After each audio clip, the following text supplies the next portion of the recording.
The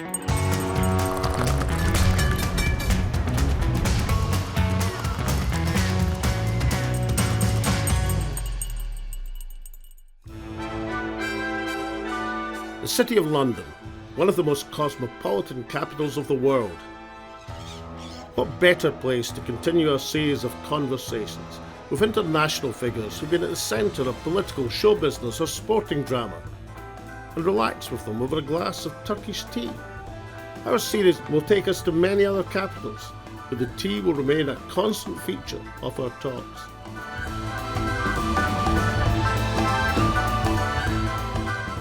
I'm Alex Salmond, the former First Minister of Scotland.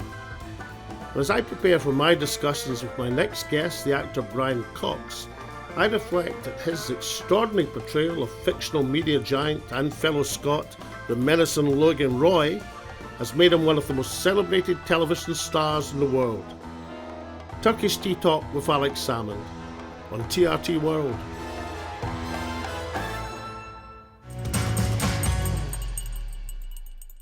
Now, Brian Cox, we're in the Shard, the tallest building in London. I mean, this is the sort of place that Logan Roy would have had for the Waystar headquarters. Yeah, probably. Yeah, it's very similar. It's much taller, of course, than, well, yeah, it is. Succession's had, 5 Golden Globes, 7 Emmys, innumerable international awards, great writing, great performances, but really hung together by this portrayal of the media magnate Logan Roy. So where did it come from? Where did Logan Roy come from? Well, it was an interesting journey because of all the Murdoch stuff, which is really coincidental rather than, it's not about Rupert Murdoch. Because for one thing, the big difference between Rupert Murdoch and Logan Roy is self-made. Rupert Murdoch inherited already. Logan didn't do any of that. He came up in a different path. So that makes the fundamental difference about these men who are self-made as opposed to people who inherit something like the Trumps or what have you. And I thought that made less of a burden in playing the role, so that it wasn't about his history, but it was about the history of his business. And his business is his key thing. It's his passion. He went to Canada when he was a kid. So there's a lot of backstory to who Logan is. So immediately you hone in on that to give you a sort of basis of your character. And I just thought that all Logan wants, and it's the simplest thing in the world, he wants a successor from his own family. And of course, his own family are suffering from over-entitlement, suffering from avarice. They've got all the faults because of who they are and because they're spoilt. And none of them are showing any, as it were, as he says finally, they're not serious people. And this is his problem, and so Logan, the idea, everybody goes, oh, Logan's horrible, Logan's this. He's brutal, he's tough, he doesn't take any prisoners. But all he wants, and it's a laudable thing, is for his children to take over. So he loves his kids, but he doesn't rate them. He doesn't rate them because of their behavior. He gives them every opportunity to show that there's something, but they can't throw off their extremely bad habits. I mean, he's really very keen on the daughter, on Sinead becoming really the number one, because it's his favorite. But she's a blabbermouth, and she's, in her own domestic situation, is not to be trusted. I love you, but you are not serious people. So Logan Roy's from Dundee in Scotland. Brian Cox is from Dundee in Scotland. It wasn't originally from that. We were at this big pile in Herefordshire where we were filming Siobhan's wedding to Tom. And it was the 9th episode, and Peter Friedman, who plays Frank, who I keep hiring and rehiring, he's saying, I've just done an ADR session. ADR is when you do a dubbing session. And he said, they've changed your birthplace. And I said, what do you mean I've changed my birthplace? He said, you're no longer born in Quebec. Because I was born in Quebec, having been told the whole premise of the series was I had to be American. So that was a surprise for a start, that he had me born in Quebec. And I went, oh, okay, I'm born in Quebec. I mean, I didn't even know that I was born in Quebec until we got that script halfway through when we were doing that first pilot. Doesn't that make it a wee bit of a challenge for your accent? Oh, it does make a challenge for everything, you know. No, the accent, forget it. Anyway, so what happened was I'm thinking, well, where is he from? And I said, so where am I from, Peter? And he said, oh, I have no idea. He said, I can't remember. And he said, oh, I'll look it up. And he got his dimensions. He said, oh, yeah, somewhere called Dundee, Scotland. And I went, but that's where I'm from.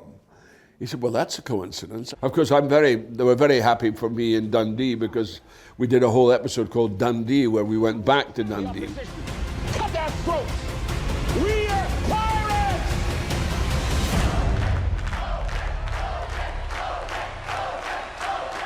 And that was a very confusing episode for me going back to Dundee because my memories of Dundee are actually rather nice memories, you know. I mean, there are a few. This is Dundee in the 1960s. Dundee in the 1960s, you know, which would be when he was.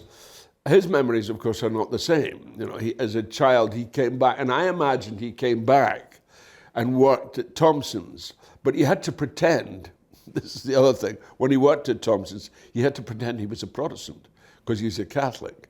And D.C. Thompson's never employed Catholics. Well, at that stage, yes, I have no doubt they've changed their policy. Well, they have changed their policy subsequently, but particularly in that period. These are the media magnets of Dundee. Oh, that's right. Yeah. Well, you know, the Thompson family are notorious, you know. I mean, they did a big expose. My friend George Rosie, who used to be the Sunday Times correspondent, George did a big expose, and we saw old Mr. Jack sitting in the house eating his sandwiches looking like a flasher on the Sunday Times. Mr. Bryan, then, as growing up in Dundee, I mean, it wouldn't be orthodox, it wouldn't be normal, it wouldn't be the normal chosen profession as a working class boy in Dundee to become an actor. I mean, what was the family's reaction? Well, there was no reaction except from my mom. I mean, I had a bit of I suppose what you'd call a troubled childhood, because my dad died when I was 8, and my mother was,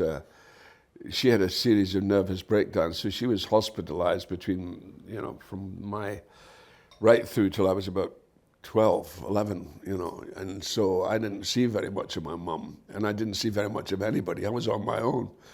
And actually, it sounds worse than it was, you know, it sounds as if it was painful. But it wasn't. I actually enjoyed it. I was very liberated.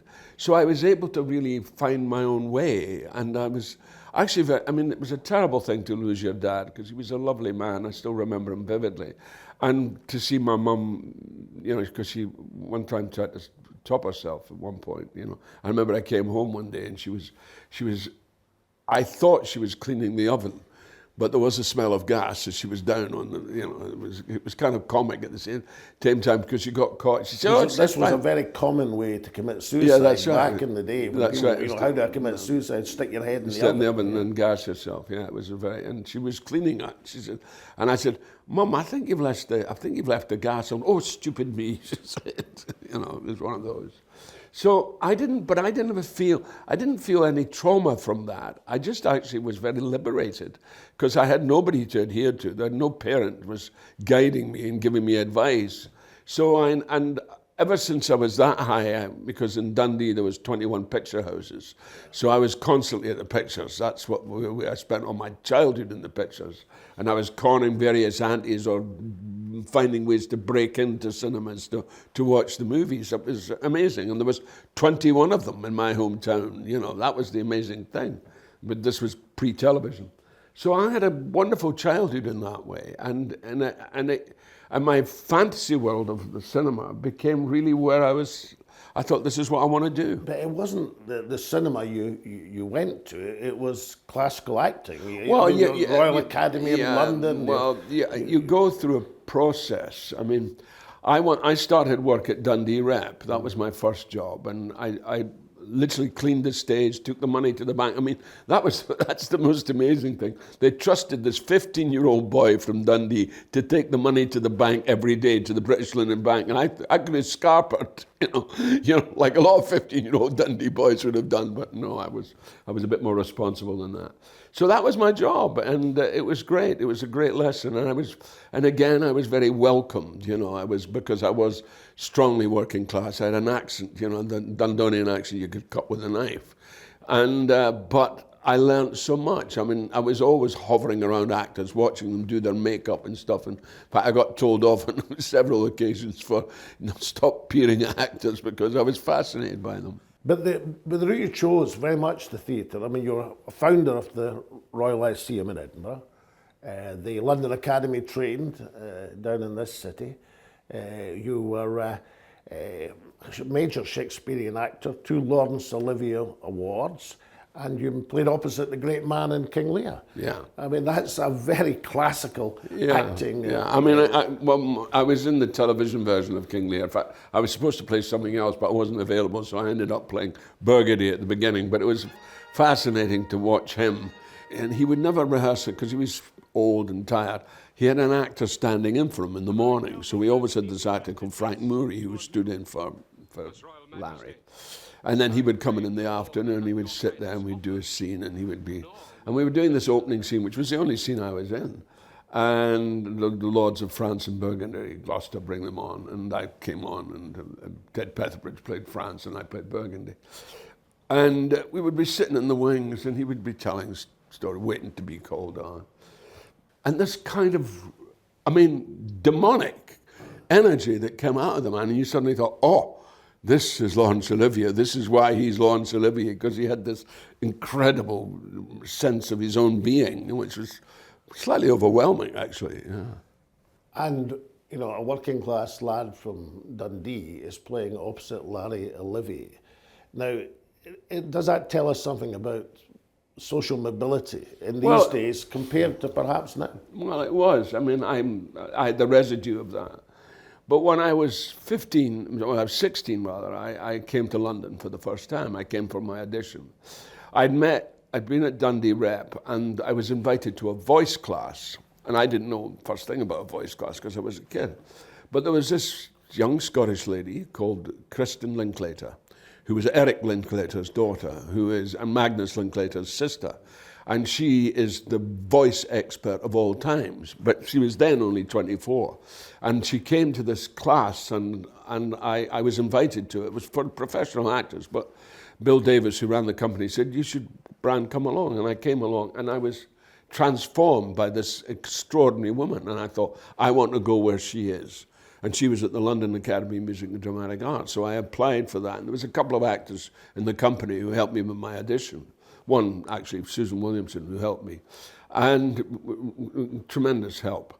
And I went down, did the audition, got in, and went to Lambda. But 5 weeks after I joined Lambda, she left. She went to America, Kristen. So I valued that training. It was really, and I've always believed in theatre training. I've heard recently about a Scottish casting director, who shall be nameless, saying, oh, I'm not going to cast anybody who goes to drama school. And that makes me so angry and so rageful, because they think they want to keep them real.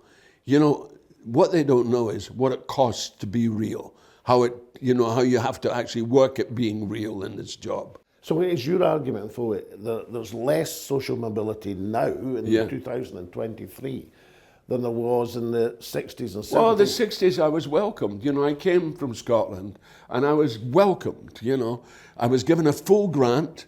My mother was a widow. The Scottish Education Authority gave me this amazing grant.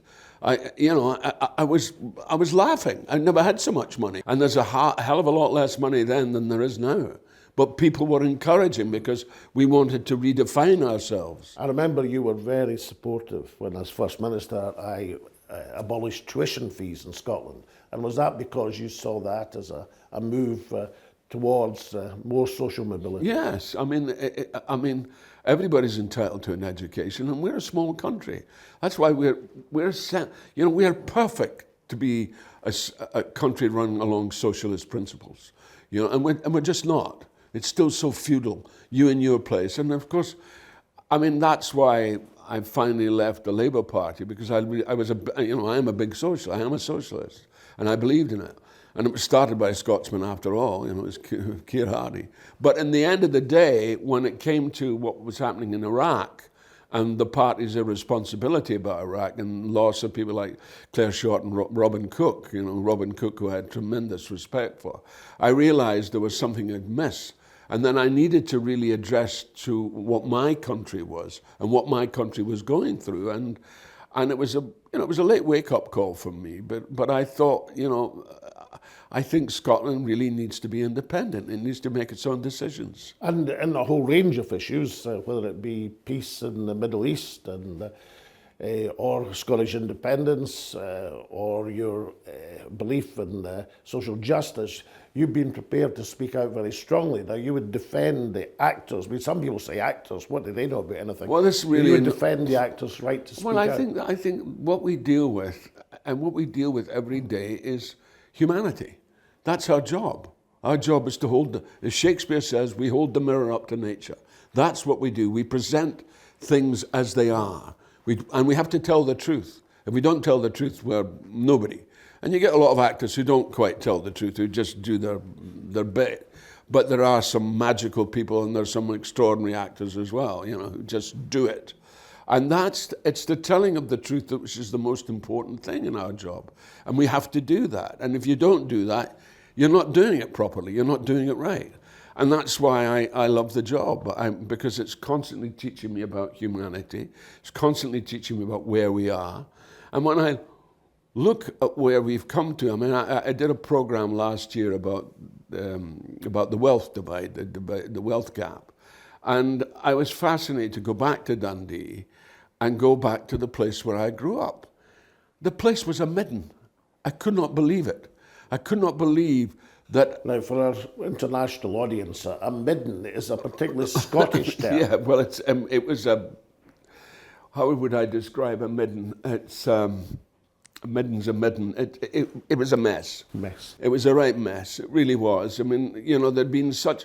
Our back green, which we shared between one... I lived in Brown Constable Street, and the main street was Lion Street.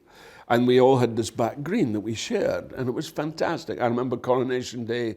I've got photographs from that when it was very well ordered, and there was a steam laundry that you could use as well, and there was these washing areas all the way along the back. It was brilliantly organised as a tenement, And going back, it was a wreck.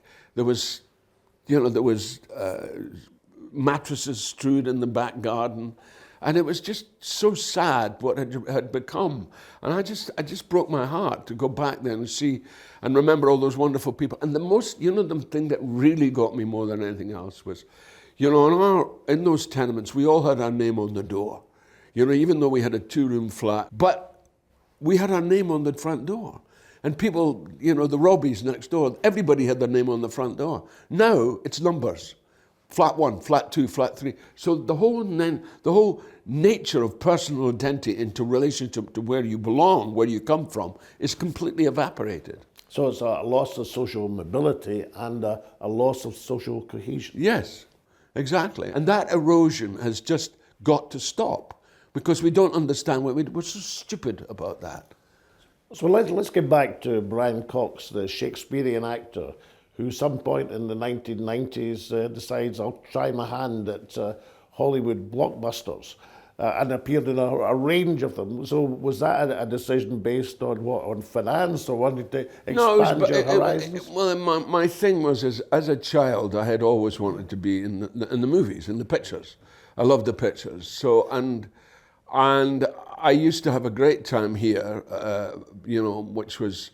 I always go from the theatre to television, and television was pretty amazing, it really was pretty amazing. But the 90s was a kind of not a good time for television. And television was run by a lot of guys in suits, and the quality of the work wasn't as good as the early days of Z-Cars and all the kind of, those amazing shows that they started, Softly, Softly, all that kind of stuff, which I did, I did Z-Cars. And so, but in the 90s, I just thought, and I was coming up to being 50, and I thought, I really should give it a go. And I realized, I remember I had this discussion with Nigel Hawthorne, he was complaining about how he couldn't play small parts anymore. And I said, And I disagree. I said, the part, you can do what you can with it. And I'm Hannibal Lecter, he's only on screen. You were the first Hannibal I was the Lecter. first. He was only on screen for about 10 or 12 minutes, and you can do a lot within that 10 or 12 minutes. And that to me was, that was wonderful. I loved that kind of aspect of work. So I decided that I'd be a character actor. I'd come and having been a leading classical actor, I decided that's what I'd do. So I came and I did a hell of a lot of movies, because I just wanted to experience that. And as I say, I was 50 and it was a risk. People couldn't understand it. Well, you've played this, can't you play? I said, no, I'm game, I'm up. I'm fluid, and you've got to be fluid in our business. You can't be set. If you set yourself, you'll scupper yourself. And amazingly, in 1995, you managed to be the only actor who appeared almost simultaneously in two huge Scottish blockbusters, Braveheart and Rob Roy. Yeah, there's one other actor who does that actually, and I always, and I've forgotten his name now, but he was also in both of them, and I have to be fair to him actually. No, we'll remember the name in a minute. No, it was wonderful to do those two films, and wonderful to work with Mel. I mean, Mel was like... This is Mel Gibson. Mel Gibson, yeah, he's just tremendous. I mean, he gets a bad rap, but he's a real artist, and he's a brilliant director, and he's done some great work. I mean, I loved working with Mel. I mean, a great time. And of course, I didn't even change my hotel room. I mean, I went from there. I was in this to Braveheart.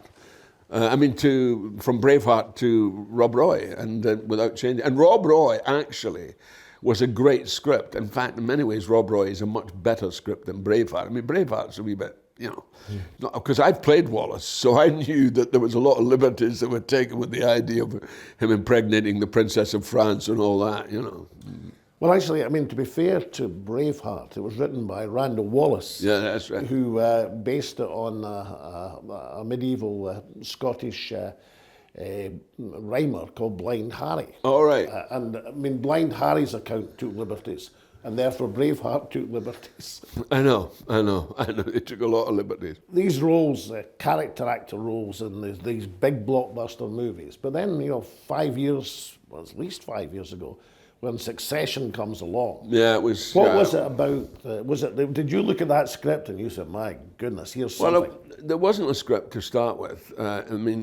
Scripts are very precious when you get them, because the writers always take their time, so you get them very much at the last minute, which is fine, it's par for the course.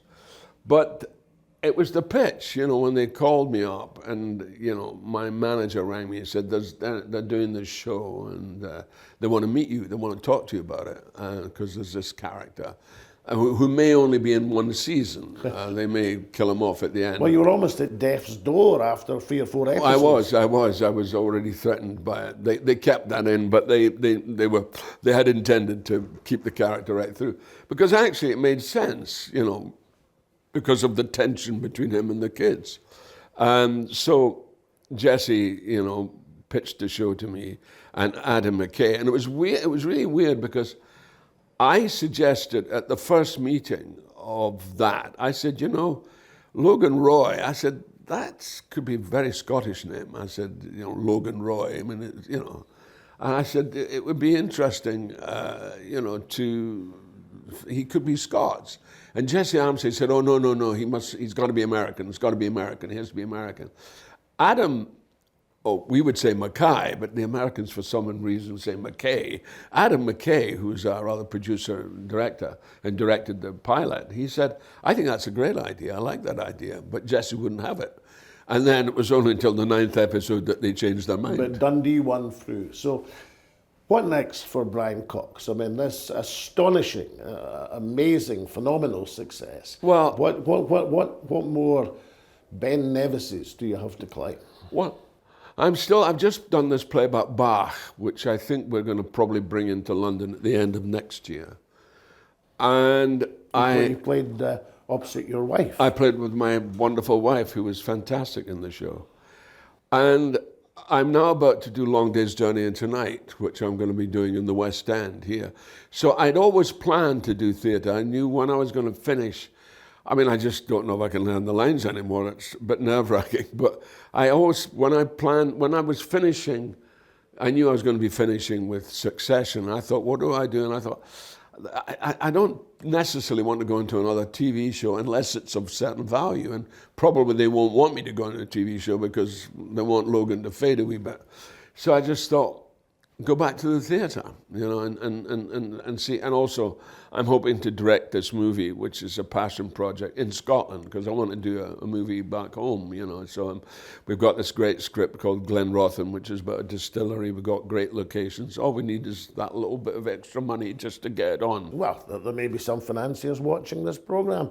Let's hope. Now, Brian Cox, if I could toast you with Turkish tea, Lang me your Lumreek, which is Scottish for live long and prosper. Cheers, Alec. All the best. And not to send you away empty-handed. Oh, look.